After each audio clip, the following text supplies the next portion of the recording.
conduct and not necessarily commit insubordination.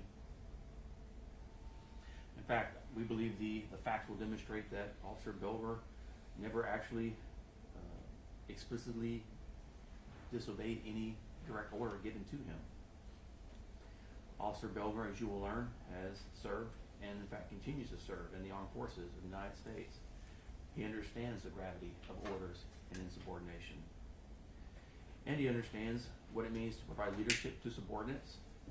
And it was a partial lack of leadership, we believe, and a willingness to not advocate, I should say a lack of willingness to advocate on his behalf that led to his frustrations. We think you will see that some of his reaction was a bit understandable, but maybe not excusable. Second, we shall demonstrate that comparable discipline with numerous instances of explicit insubordination, wherein much younger junior officers have committed explicit insubordination, has gone without indefinite suspension or termination being issued to those officers.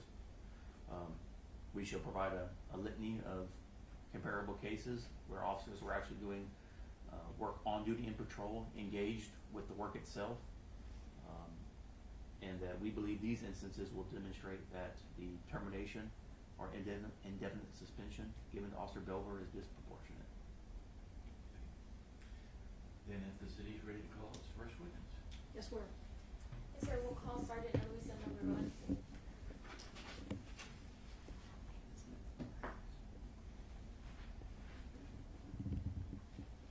And if you'll swear to witness for me.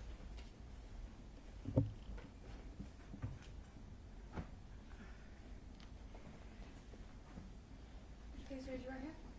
Do you solemnly swear or affirm that the testimony about to give in this case will be the truth, the whole truth, and nothing but the truth, so help you God? Yes. Thank you. You all may proceed. Morning. All right, Sergeant Mondragon, can you state your full name for the record? Yes, Eloisa Mondragon, And where are you currently employed? San Antonio Police Department. How long have you been with the San Antonio Police Department? Approximately 15 and a half years. Okay, what is your current rank? Sergeant, And where are you currently working within San Antonio Police Department? the Internal Affairs Unit. How long have you been with Internal Affairs? About 5.5 years. Okay, and what's your role in Internal Affairs?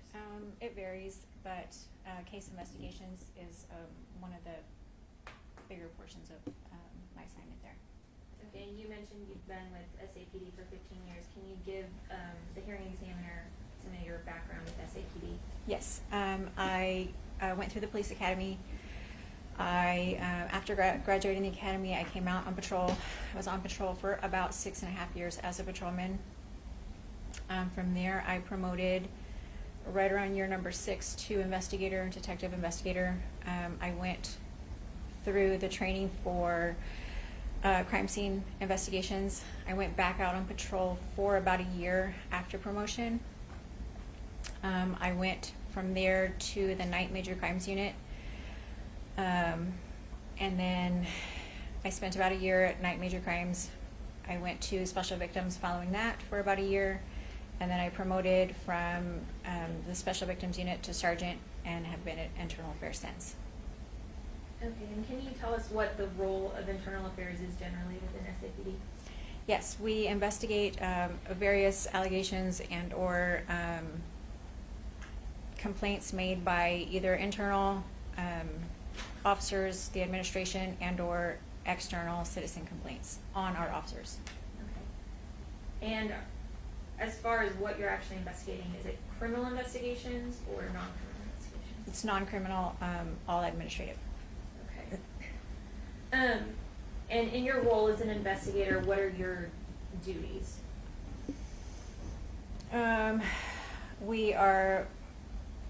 We collect the facts of the case, and we build our case based on what initially is given to us. We do interviews, and we meet with the officers, give them an opportunity to respond to any questions that are derived based on the investigation, and then we present the case from there. Okay. And was Matthew Belver's case assigned to you? Yes, it was. How are cases assigned in the Internal Affairs Unit? We have an administrative sergeant who when the cases are entered either from the field, they are filtered through the chain of command, and then the administrative sergeant from our unit gets the case and he assigns them based on, I don't know all the details of his job, but he's the one who initially assigned me this case. Is that how you were assigned Matthew Belver's case? Correct.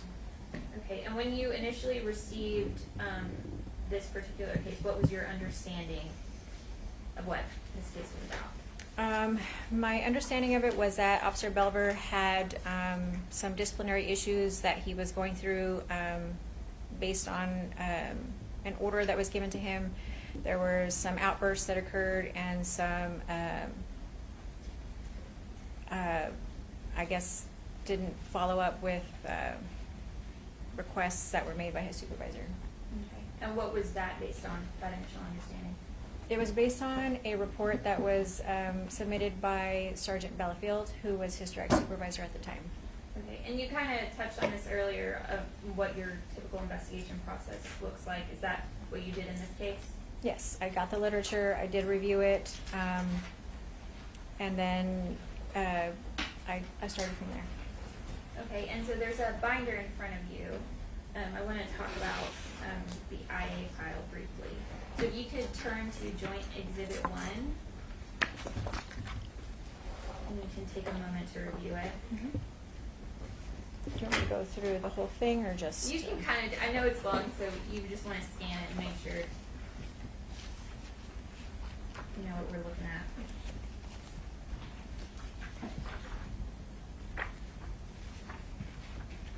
Yes, it's my investigation packet. Okay. So can you describe to the hearing examiner what proposed exhibit, or not proposed, Joint Exhibit 1 is?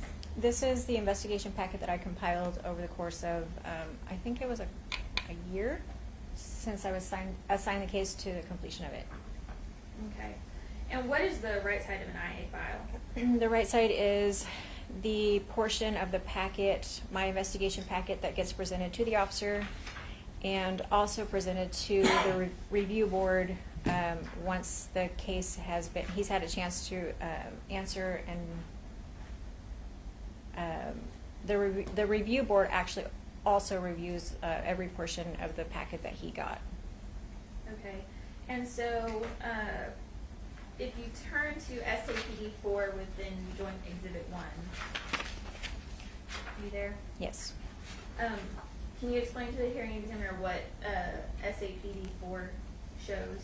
Yes.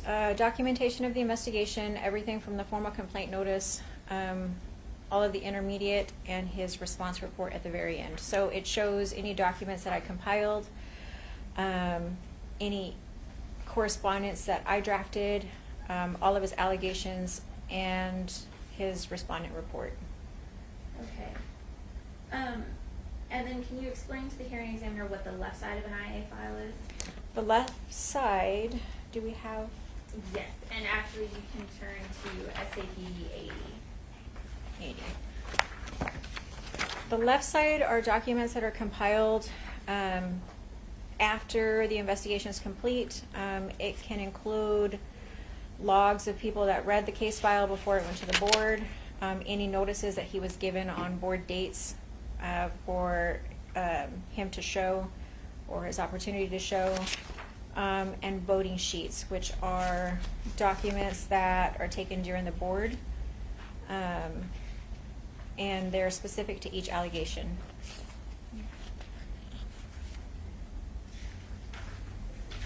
And so starting at SAPD 80, is that the left side of the IA file for Mr. Belver's case? That's correct.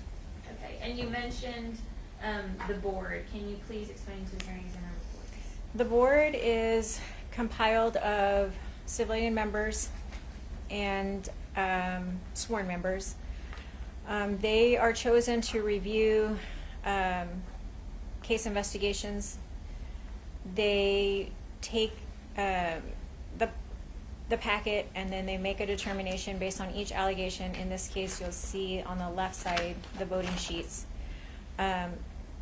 So they have the option of making recommendations to the chief based on what they reviewed in the packet and the allegation. Okay. So just to be clear, what is the CARB deciding when they whether he violated policy and any recommendations for disciplinary. Okay. So in your role as an IA investigator, after you complete your investigation, that's the entirety of what goes to the card. That's correct. Is your involvement, what happens once you complete your report and it gets submitted to the card? What, are you involved any further? No, that's the end of it for me. Okay. If there's anything, I may follow up with the respondent to let him know anything that might be lingering, but it's very rare that happens. Okay, and just to be clear, what does CARD stand for? Chiefs Advisory Action Board? And you were present for this card? I was. And what about Mr. Belver? He was. Okay. So we talked about how this case got assigned to you. Can you please turn and join Exhibit 1 to SAPD 7?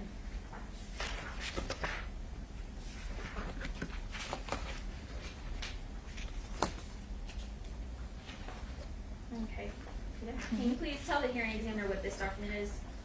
This document is what's drafted by the supervisor who entered the, who made the entry into the system that we're using. So this is the formal document. I believe in this case it was entered by Sergeant Belfield.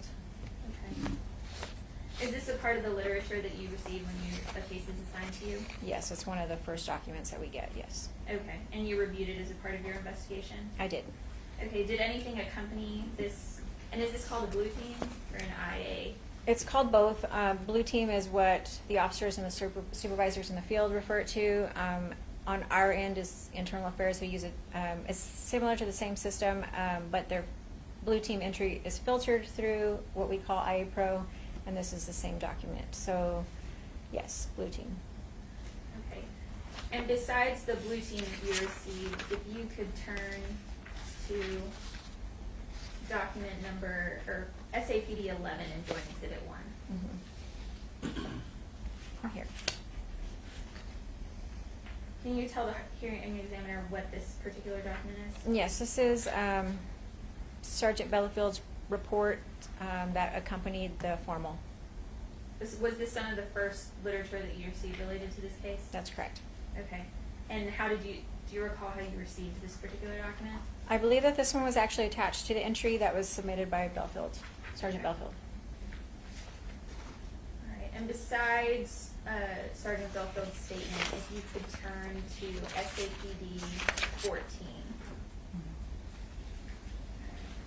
Can you tell the hearing examiner what this document in your IA file is? Mm-hmm. This is an inter-office correspondence. It's a report that's written by Officer Bonilla. It's a common report that officers are asked to complete following various different incidents. It's basically Officer Bonilla's statement explaining what he recalled of the incident that day. Okay. And you received this document as a part of your investigation? I did, yes. Okay. Do you recall when during your investigation you received it? I do not. Okay. And what did Officer Bonilla recall from December 1st and 2nd of 2021? Yes. He wrote in here that he was asked to join a meeting with Sergeant Belfield, Officer Michael Garza, Officer Matthew Belver, and they were supposed to talk about some details following a phone call that that Officer Bonilla had with attorney Robert Leonard, which is a CLEAT attorney. He wrote in here that Officer Belver requested to be removed from the meeting, but that he was not granted that request. He wrote that he completed his phone explanation, that Officer Belver started arguing with Sergeant Belfield. He heard Officer Belver say that Sergeant Belfield was a coward.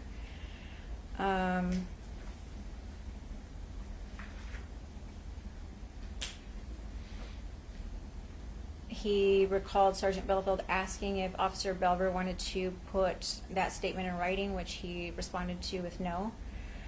And he recalled seeing Officer Belver be in such a state of anger that he was actually trembling. And then if you could turn to SAPD 15. And it's 15 through 16. Can you tell the hearing examiner what this particular document is? Yes. This is the same document, interoffice correspondence is completed by Officer Michael Garza, who was also a part of the meeting on December 1st. Okay. And what was your understanding of Officer Garza's involvement in the incident between that occurred on December 1st and 2nd? Yes, he was asked to be in the meeting. He was asked to take his name off any upcoming assignments, off-duty assignments. Can I just take my time going Oh, through yeah, it? Okay, sure. good. Go ahead and refresh your recollection.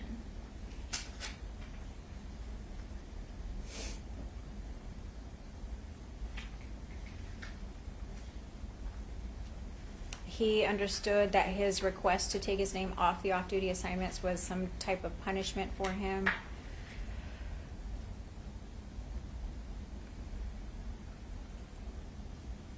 And that they were requested not to be wearing the police uniform, working any off-duty assignments. He also wrote that that was really all he could remember about the meeting, because in his words, it affected him drastically. He did recall Officer Belver became upset, questioned how this was happening. He reported that he himself maintained a cool demeanor because he kind of already saw this transpiring from his meeting that he had, just him and Belfield the day before. He said he didn't place any blame on Officer Belver for raising his voice. He also felt the same way about not placing blame on Sergeant Belfield for raising his voice either.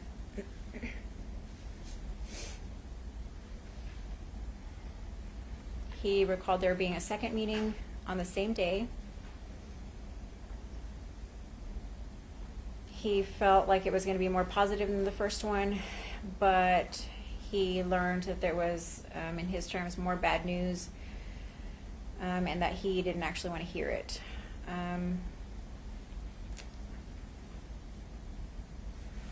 He requested Officer Belver, he recalled Officer Belver making a request to leave again. He reported that the interaction between Belver and Sergeant Belfield was subpar, his term. And he wrote that although Officer Belver raised his voice, he was still referring to Sergeant Belfield as Sergeant Belfield.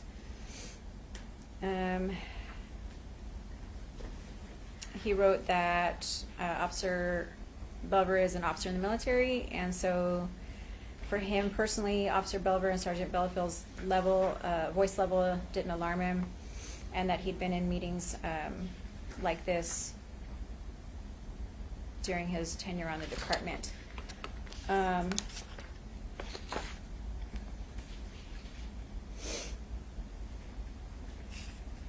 He also indicated that Officer Belver did return back to his station and appeared to commence with his duties in a courteous manner.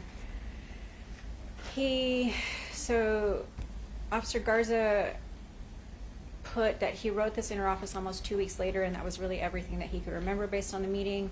His focus towards the end of his statement was his interest in this, quote, Brady list, and how he's not allowed to be in full uniform after his years of duty without any disciplinary action. Okay.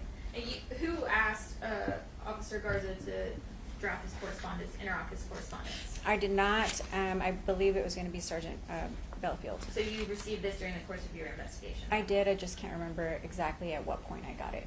Okay, and SAPD, if you turn to SAPD 17, is this another interoffice correspondence that you received during your investigation? Correct. And who is Christina Garza, or Christina Rodriguez? She is an officer who was assigned to that unit at the time of this incident. And her statement is pretty short. What did Christina Garza recall, or what did she witness? She recalled Officer Belver's outburst when he yelled the word fuck. Okay. And if you turn to SAPD 18, is this another interoffice correspondence that you received during your investigation? Yes. Who is Steven Rodriguez? He was also, I believe he's a civilian that was assigned to the off-duty employment office at the time. And can you explain to the hearing examiner what the off-duty employment office is? The off-duty employment office, it is an intermediate between the city and entities in the San Antonio police area. They reach out to the off-duty employment office to schedule security for events that they might be holding, and they liaison for, or the off-duty employment office liaisons for them. And they actually reach out to officers and see who wants to work these assignments. And then they place officers however many they need on said date and time. Okay, what type of office is it? That's a bad question. So off-duty employment, it's an office setting, correct? Correct. Okay. And so, Stephen Rodriguez, you said was a civilian employee in the off-duty employment office, correct? Yes. And his statement is pretty short as well, but what did Stephen Rodriguez witness or recall? from He that also recalled hearing Officer Belver yell the word "fuck" in the office setting. day? Okay. All right, and then if you turn to SAPD 19 and 20.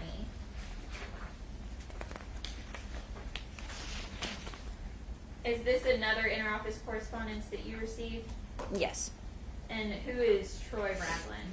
Officer Ragland was an active member of the police department at the time of this incident. I believe he's actually retired now, but this is his statement. Okay. And he was working in the off-duty employment office during that period? He was assigned there. He was yes. assigned there? Mhm. Okay. And you can go ahead and review his statement. Okay, so. Or you can review it and then I'll ask Okay. you a couple Okay. questions. Yeah. I know his is a little bit longer. Yes, I'm familiar with it. Okay, what was your understanding of Troy Ragland's involvement in the meeting between Officer Belver and Sergeant Belfield on December 1st? My understanding was that he wasn't present for the meeting. Okay. When did he come into the office? Sometime after. Okay.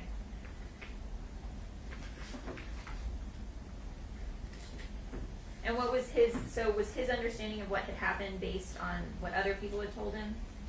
Yes. Okay. And then if you turn to SAPD 21. Is this another interoffice correspondence that you received during your investigation? Yes, ma'am. Okay, and who is Heather Van Kirk? She is also a civilian that was assigned to the off-duty employment office at the time. Okay, and her statement is also brief, but what did Heather Van Kirk witness that day? She heard, or she was aware of a meeting between Belver, Officer Garza, Officer Bonilla, and Sergeant Belfield. She heard their raised voices behind the conference door. She heard Officer Belver exit the room and yell a 4-letter expletive. And then she was aware of a second meeting and that occurred the same day, and she could hear yelling in the conference room as well during that second meeting. And then if you flip to SAPD 22 through 23. Can you tell the hearing examiner what this document is? This is Officer Belver's officer response report. Okay, and what it's referred to as a 200 OR. Can you describe, tell the hearing examiner what that report entails? Yes, this is similar to the interoffice correspondence. It's just a different document. When officers are asked to complete details or written details of an incident that occurred, in this case he was asked to do it on a 200 OR, and it's just an officer response report. Okay, and who asked Officer Belver to complete this 200 OR? My understanding is that Sergeant Belfield asked him to complete it. Okay. And when did Sergeant Belfield ask Officer Belver to complete this 200 OR? Yes, so based on Officer Belfield's response report, I'm just going to flip back to it. His response starts at SAPD 11. Okay.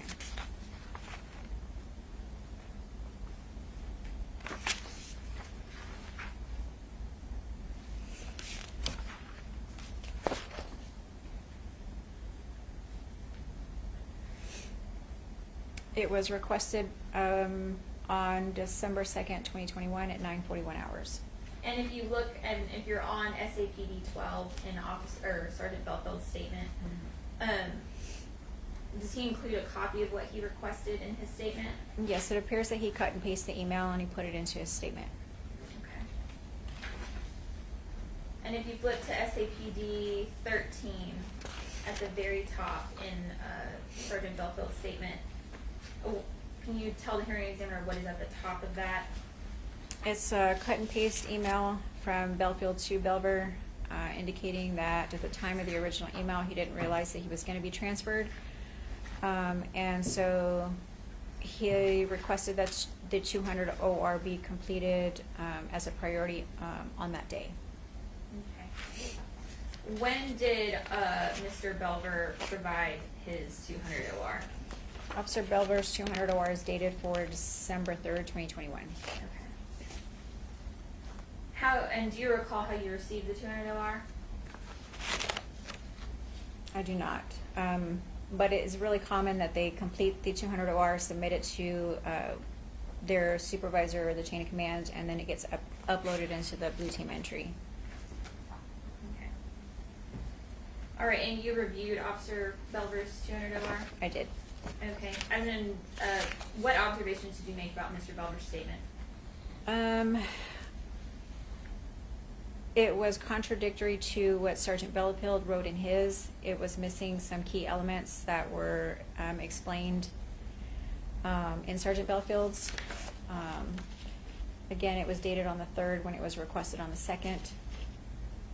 Do you want me to go specifically through the statement? Well, you said it was missing elements. What elements was it missing? Yeah. I have to go through. And take your time. Okay. I know it's 2 pages. It's been a while. So Belver wrote about one meeting when actually 2 meetings occurred that day. So that was a pretty big discrepancy. Were there any other missing elements that you believe? Yes. Let me just make my way through the document.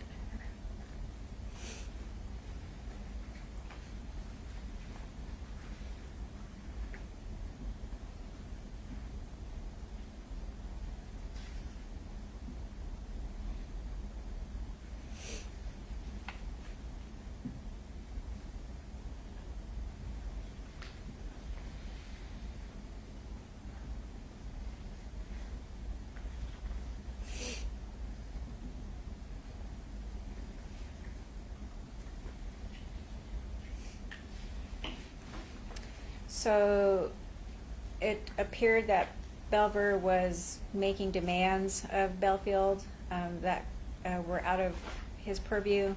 He wanted the statement to be written versus a verbal.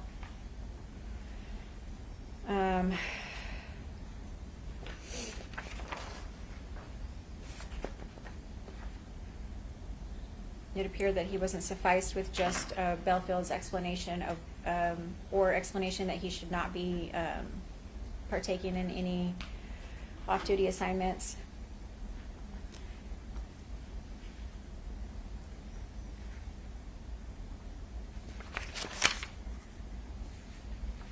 There was some discussion about the military and the chain of command and how it operates.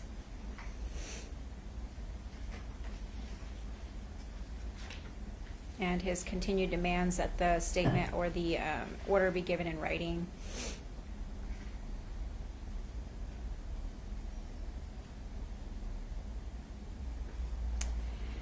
Per his words on this document, he then told Sergeant Belfield that he would be acting in a disingenuous, cowardly, and dishonest manner if he didn't advocate on behalf of his subordinates.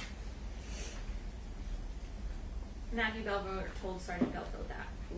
Yes, that's what he wrote in his 200 OR. Okay. So you received all of these statements during the course of your IA investigation. Did you speak to any of the witnesses? Yes, I initially started with Sergeant Belfield. Okay, and actually let's turn to SAPD 51. Or, actually, oh, not 51. My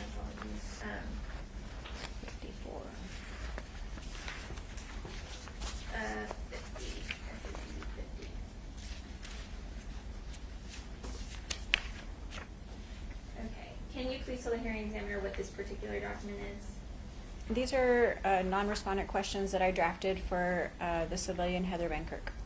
Okay, and you mentioned you also did this, you also spoke with Sergeant Belfield? I did. Okay, did he fill out something similar? He did.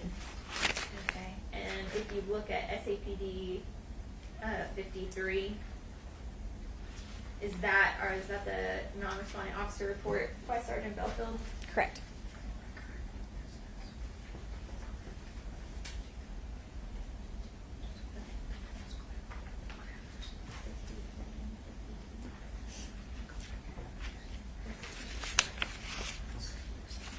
Okay.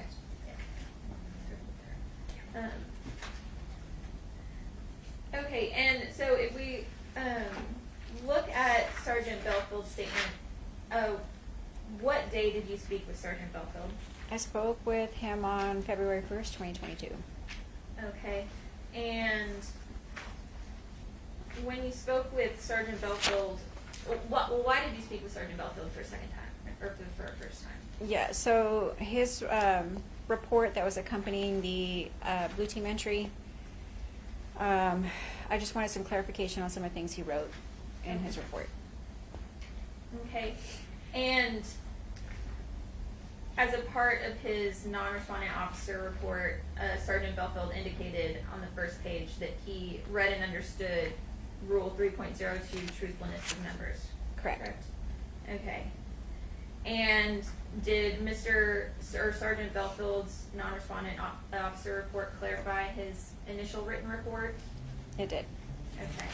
And was he consistent with his original report? He was. Okay. And so you also mentioned you spoke to Heather Van Kirk and she completed a similar report, and that starts at SAPD 50. Correct. Okay. And so let's take a look at SAPD 51. Okay. And looking at the question number 4, you asked Ms. Van Kirk on December 2nd, 2021, you completed an inter-office correspondence and wrote, when I went to the printer located in the hallway, I could hear raised voices from behind the closed conference room door and went into room number 3 instead of back into room number 2. Can you please explain your reason for this? How did Heather Van Kirk respond? She wrote, I felt uncomfortable and did not want to be alone in the room where my desk is located I felt uncomfortable and did not want to be alone in the room where my desk is located when the group would come out of the conference room. So I went into the other room where other coworkers were sitting and sat with them until everything calmed down. And in question number 5, did Ms. Van Kirk confirm that Officer Belver yelled, "Fuck"?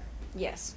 Okay, and then in number 6, you asked, did you report to Sergeant Belfield that you were uncomfortable in your work area after the incident? Please explain and be detailed in your response. How did she respond? She responded with yes. After the 2 incidents, one in the afternoon, one in the evening, Sergeant Belfield asked if Belver was coming back to the office that night and was trying to get a hold of him.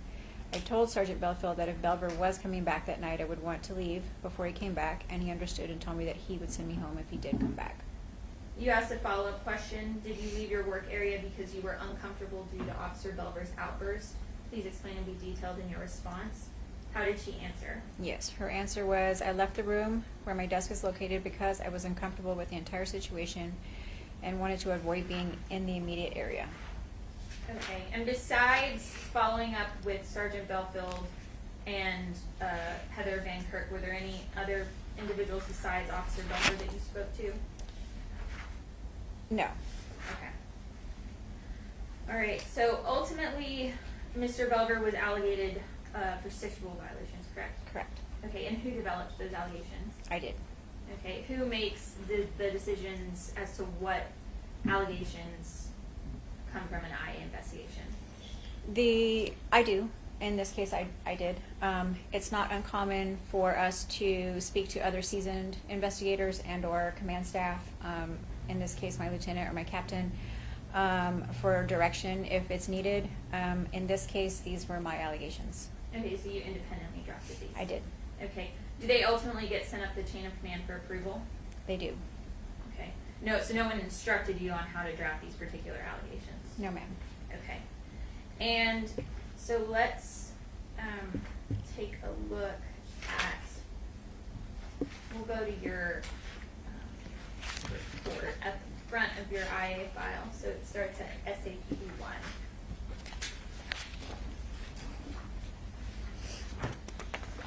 And it's SAPD 1 through 3. Can you tell the arbitrator what SAPD 1 through 3 is? This is my investigation report. I compiled this report at the completion of my investigation. The completion of the investigation is pretty much done after I speak to the respondent officer, in this case, Officer Belver. And I compile a synopsis of the elements that were reported and the allegations that were drafted. Okay, and so I want to go through the specific allegations and the conduct, how you drafted them. Okay. So allegation number 1 is brought under Rule and Regulation 3.06, relationship with coworkers, subsection C, respect to supervisory officers. Members shall exhibit respect for supervisory officers at all times. Did I read that correctly? Correct. And actually, if you flip to Exhibit 2, is that a copy of the Section 200 Rules and Regulations? It is. Okay.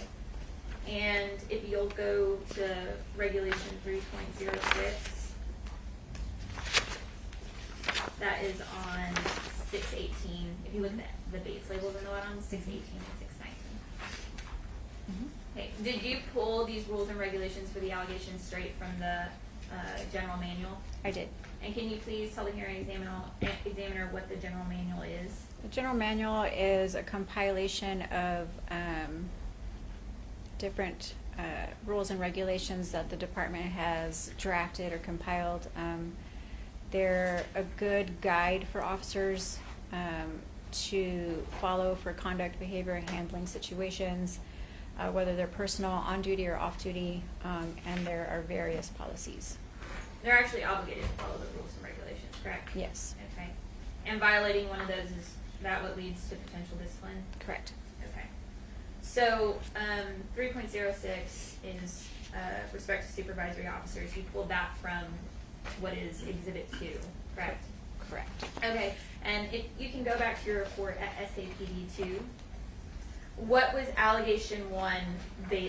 What behavior was that based off of?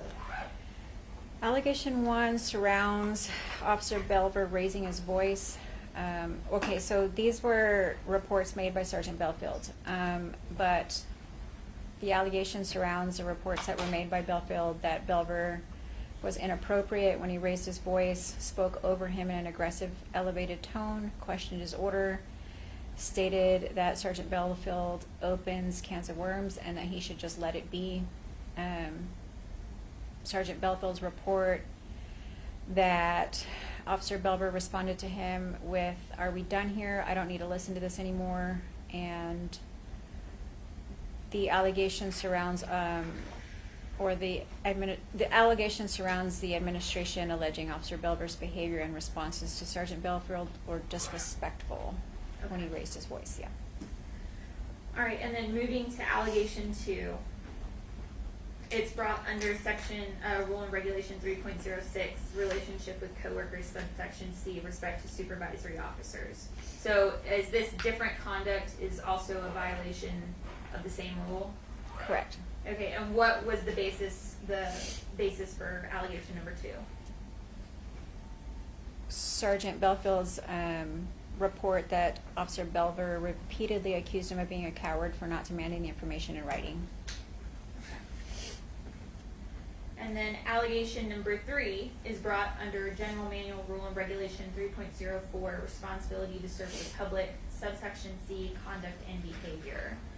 Members, and if you flip to SAPD 3, at the very top where it says C, conduct and behavior, is that the rule or the regulation that you pulled from SAPD 200, General Manual 200?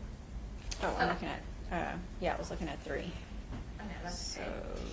we're going back to 2? No, if you flip in your report to SAPD, page SAPD 3, so join Exhibit 1, SAPD 3, at the very top, is that the conduct and behavior rule? So at the very bottom, the Bates labels, Mhm. 1, 2, and 3. Like if you flip the page, 1 on the next page. Do you see okay, so in exhibit 1, at the very bottom, Oh, page 2. you're on page 2? Yes, of exhibit 1. Okay, yeah, so if you flip to page 3, at the Okay, very yes. top, is that Yes. the conduct and behavior rule from SAPD General Manual 200? Correct. Okay, and can you read that rule for the arbitrator? Yes, Or- conduct and behavior. Members on duty or off duty shall be governed by the ordinary and reasonable rules of good conduct and behavior and shall not commit any act tending to bring reproach or discredit on themselves or the department. And what was allegation number 3 for conduct and behavior based on? The basis for allegation number 3 was Belver's outburst when he yelled "fuck" in the common area of the office. And if you go back to SAP 3, we'll look at allegation number 4. Allegation number 4 was brought under Rule and Regulation 3.06, the respect to supervisory officers. So is this a third violation of the same rule? Correct. Okay, and what was allegation number 4 based off of? Yes. It was based off of Sergeant Bellafield's report that he approached Belver and requested to speak with him in private. Our Officer Belver's response was that if this is this is relative to an email that he received, then he did not need to speak with Sergeant Bellafield. And then allegation number 5 is brought under Rule and Regulation 3.03, obey lawful orders, subsection A, insubordination. And can you read the insubordination rule for the hearing examiner? Yes, members shall promptly and willingly obey all lawful orders and direction given by supervisory officers and shall comply with instructions given by the police dispatcher. Insubordination, defying the authority of any supervisory officer by obvious disrespect, disputing orders, failure, and/or deliberate refusal to obey any lawful order given by them shall be deemed insubordination. And what was the allegation brought under Rule and Reg 3.03 based off of? It was based off Sergeant Bellafield's request that Officer Belver complete a 200 OR prior to him leaving for lunch the day of December the 2nd, 2021, and Officer Belver's failure to comply.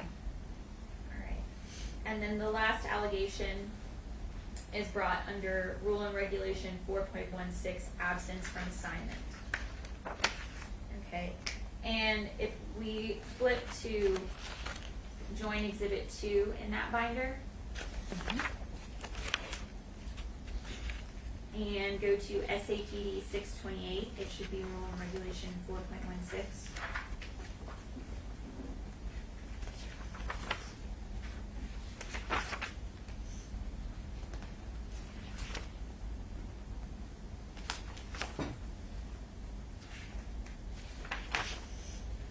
From there. Okay. And can you read Reg 4.16? Yes. Absent from assignment, members shall not leave their beats or assigned areas except in the line of duty upon authorization of a supervisor or at the end of their scheduled tour of duty. And what was allegation number 6 brought under Regulation 4.16 based off of? It was relative to Officer Belver leaving his assignment prior to the end of his tour of duty without notifying Sergeant Belfield, and after the request for the 200 OR be made.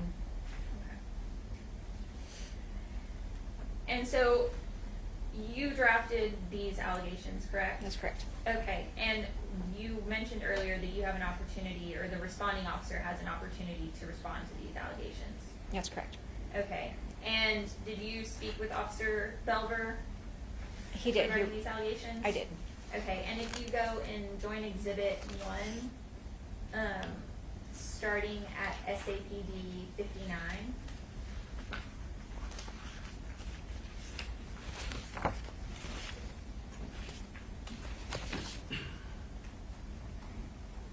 Can you explain to the hearing examiner what SAPD 59 is? Yes. On Exhibit 1? Yes, it's a Garrity warning sheet. It's provided to all officers who come in to answer interrogatories based on an internal affairs investigation. It stipulates that truthfulness is required of them. It stipulates that they have a duty to give information. The Garrity warning is to inform them also that the report is for departmental purposes only, and it won't be used against them in any criminal proceedings or prosecution. And that failing to complete the interrogatories for the internal affairs investigation could be deemed insubordinate and can result in disciplinary action. Okay, and is this the Garrity warning that Mr. Belver received when he came into IA? Correct. Okay, and it's dated December 20th, 2022. That's almost a year after the incident between him and Sergeant Belfield. Correct. Can you tell the hearing examiner why it was almost a year later that you spoke to Officer Belver? Yes. Belver? So this case was unique in that it was actually submitted. Let me go back to. It was submitted via a Blue Team on December 7th, 2021. He left for military orders shortly after and before I was able to complete the investigation and get him to come in. So he did not respond in person until December 20th, 2022. Okay, and if you look at SAPD 4 at the very front of your investigation, for the documents. Mm-hmm. Does this also list the documents and email correspondence that you received while this investigation paused while Mr. Belver was on military leave? It does.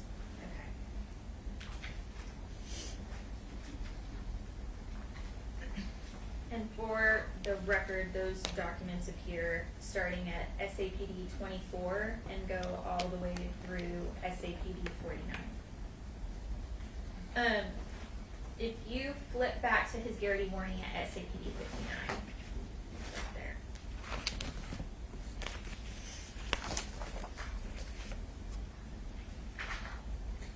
When, in relation to answering his interrogatories, does Mr. Belver receive the Garrity warning? On the day he responds in person. Okay, and he signs that before he starts on the interrogatories? Correct. Okay, and then if you go flip to the next page, SAPD 60. What are these? Can you tell the hearing examiner what SAPD 60 through 66 is? Mm-hmm. These are the actual allegations that he's presented with on the day he responds and signs for them. Do they mirror what's in your investigative report? Correct. Okay. And did Mr. Belver sign each of these allegations? He did. He had the opportunity to review them? Yes. Okay. And then going to SAPD 67. What does SAPD 67 reflect? These are the documents that he was presented with. It's just an extra document in the packet, but these are listing them in order. Okay. And were these all the documents that Mr. Belver had the opportunity to review Yes. while or before he was answering his interrogatories? Yes, he's given the entire packet and the interrogatories at the same time. Okay. And Mr. Belver signed that he had received these documents, correct? That's correct. And then if you'll go to 68, SAPD 68 and go on Exhibit 1. Mm-hmm. Are these the interrogatories that you were referencing earlier? Yes, ma'am. Okay. Can you tell the arbitrator who develops the interrogatories for the respondent officer? The investigator does. In this case, it was me. Okay. And when do you start developing these interrogatories? After I've collected the details of the packet and before I bring him in. Okay. And is the officer required to answer these interrogatories truthfully? Yes. And is he required to give full and complete answers? Yes. Okay. And let's look at some of the interrogatories that Mr. Belver answered. So if you'll flip to SAPD 69.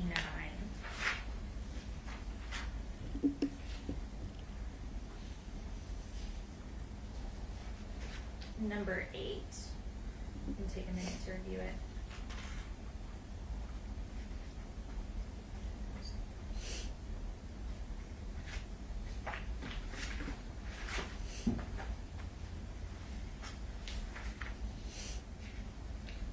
And before we go into that, his answers to all the interrogatories, do you recall Mr. Belver's interview? It was not a verbal interview. I mean, we do introductions when they show up. Mhm. I'm familiar with Carl because I've worked several cases with him.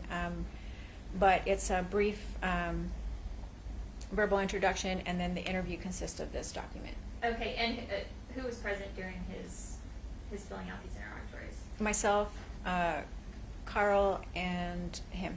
Okay, Sorry, so he was Officer Belver. represented by counsel. Correct.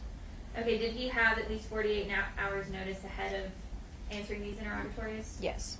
Okay, and did he know that he could consult with his attorney during the course of answering these interrogatories? Yes. Or did you tell him?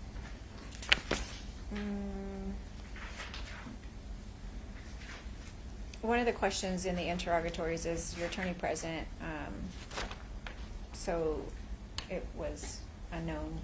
Okay. And we went over his garrity warning that he received and signed for, correct? Yes. Okay. All right, so going back to interrogatory number 8, you reference in this question that there was a first meeting with Sergeant Belfield. Do you see that? I do. Okay. Did Mr. Belver acknowledge that there were 2 meetings held on December 1st? Based on this question, yes. Okay.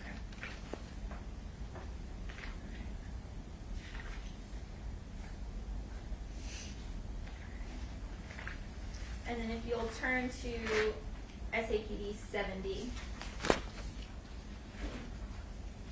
and look at interrogatory number 11.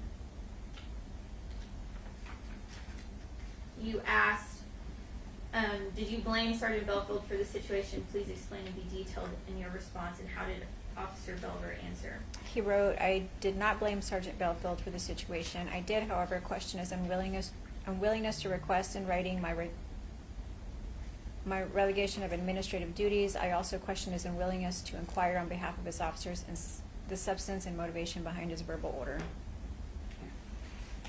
Did Officer Belver admit that he had questioned Sergeant Belfield? Yes. Okay. And looking at interrogatory number 12, you asked Officer Belver, did you tell Sergeant Belfield all he does is open can of worms and he should just let it be, or say something to that effect? Please explain and be detailed in your response. And how did Officer Belver answer? I do not recall saying those words or something to that effect. Okay. So interrogatory number 13, you asked, and that's on SAPD 71, you asked Officer Belver, during this meeting, did you state, are we done here? I don't need to listen to any more of this, or say something to that effect. Please explain and be detailed in your response. How did Mr. Belver respond to this interrogatory? Yes, his response was, I do not recall saying those words or something to that effect. I do not recall attempting to ask Sergeant Belfield clarifying questions. I'm sorry, I do recall attempting to ask Sergeant Belfield clarifying questions about my circumstance. In response, Sergeant Belfield either tried to talk over me or simply stated he was not going to request written documentation of my relegation of administrative duties. Okay. And looking at interrogatory 14 below that, you asked him about yelling the word fucking or something to that effect as he returned to his workspace. Do you see that? Yes. How did Mr. Belver respond? Yes. So he admitted that he had yelled it in the office. Correct. Okay. Looking at... Can I just follow up on that? He also, following that, I asked him why, and he said he left the meeting. He was disappointed and frustrated with the supervisor's unwillingness to listen to me and assist him. I momentarily expressed the frustration while seated at my desk alone and talking to no one specifically. Okay, perfect. And then let's look at interrogatory number 17 at SAPD 72.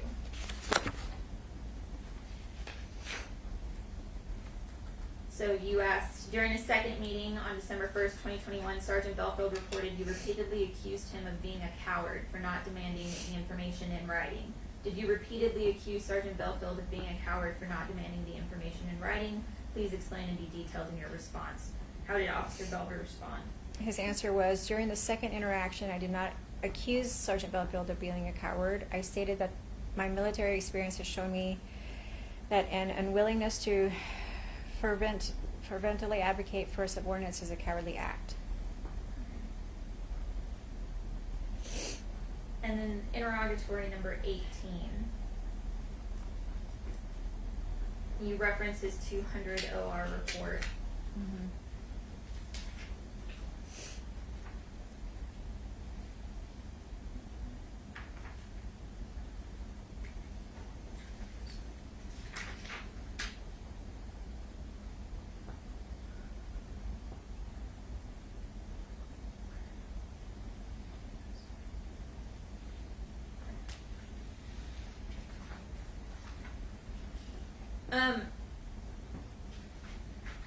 So interrogatory number 18, you ask him about his 200 OR report.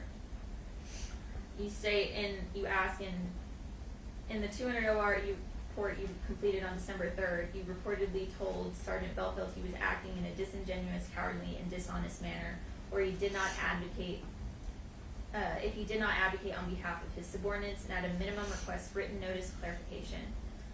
He also wrote that he was acting like a coward if he did not muster the courage to require the chain of command to clearly define what officers within his unit could or could not do. You asked him, do you think it is appropriate to speak to your supervisor, Sergeant Belfield, this way? Please explain and be detailed in your response.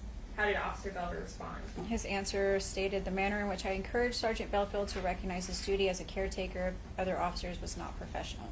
Okay, and let's go back to interrogatory number 14 regarding his use of the word fuck in the office.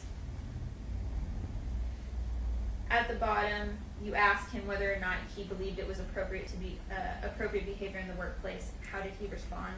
His answer, though I recognize such language is not professional, I also recognize that I work in an environment accustomed to such language and in which the majority of my coworkers do not find such language offensive.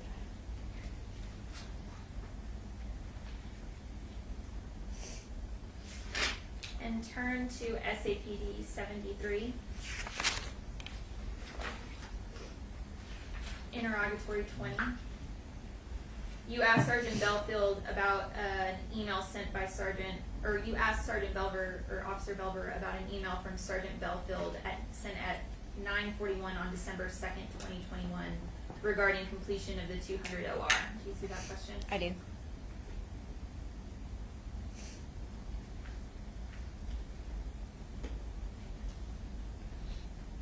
You asked him if he received the email. How did Officer Belver respond? That I do not recall.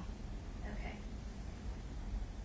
Going to interrogatory interrogatory 21. On December 2nd, 2021, Sergeant Belfield reported he approached you and asked to speak with you in private. Sergeant Belfield reported you responded to him with, "Is this about the email? Then I don't need to talk to you." Did you respond to Sergeant Belfield in this way or say something to that effect? How did Officer Belver respond? His answer, I do not recall this interaction. Okay. And looking at interrogatories 22 on SAPD 73. On December 2nd, 2021, at approximately 1700 hours, Sergeant Belfield reported he observed you walking towards the exit and called to you, but you continued walking outside. Did you hear Sergeant Belfield call you? How did Officer Belver respond? His answer, I did not recall hearing Sergeant Belfield at this time as I believed I was speaking on the phone. Okay. And looking at interrogatory 23 at SAPD 74. Sergeant Belfield reported he followed you outside and called your name again, but you continued walking towards your vehicle. Did you hear Sergeant Belfield call you the second time? How did Officer Belver respond? His answer, I do not know how many times Sergeant Belfield called out to me. I do not recall hearing him call my name as I approached my vehicle in the off-duty employment unit parking lot.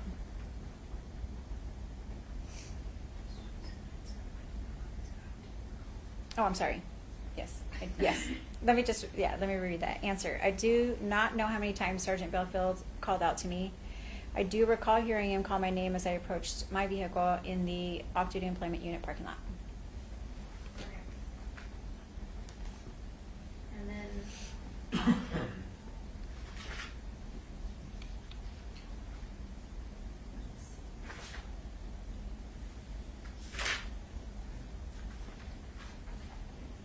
Turning to SAPD 75, interrogatory number 27.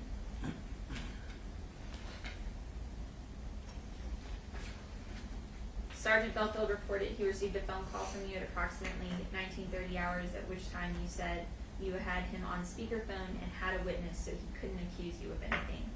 Sergeant Belfield reported you stated, "I wouldn't put it past you." Did you say this or something to that effect? How did Officer Belver respond?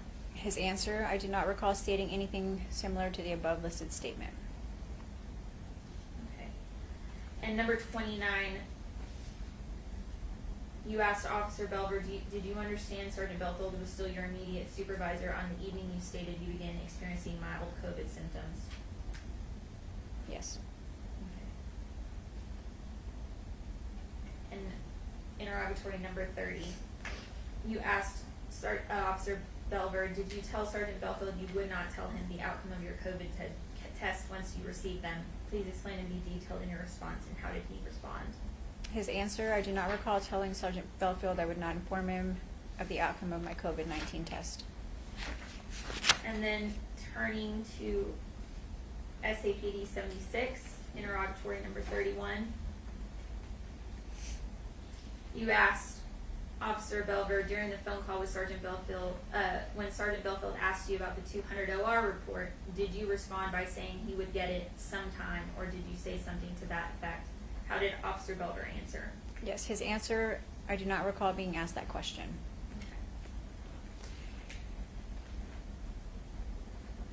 Okay. So Mr. Belver completed these interrogatories on December 20th, 2022, correct? Correct. Okay. After Mr. Belver completed these interrogatories, what was the next step in your investigation? I compiled the packet. I added the investigation report at the front. I sent it through my lieutenant for review and approval. It went to my captain for the same review and approval, and then it got assigned a board date for the Chiefs Advisory Action Board to review the case. Okay. And we discussed that earlier. You were present and presented to the card. Correct.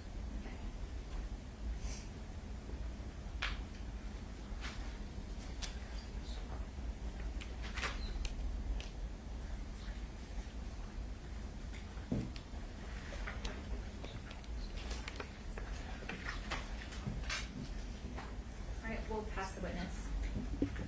Are you ready for calls, or do you need a break? I think a break would be appropriate, been a little over an hour. Let's take a break. Is 10 minutes enough? Little comfort break. Yes, ma'am.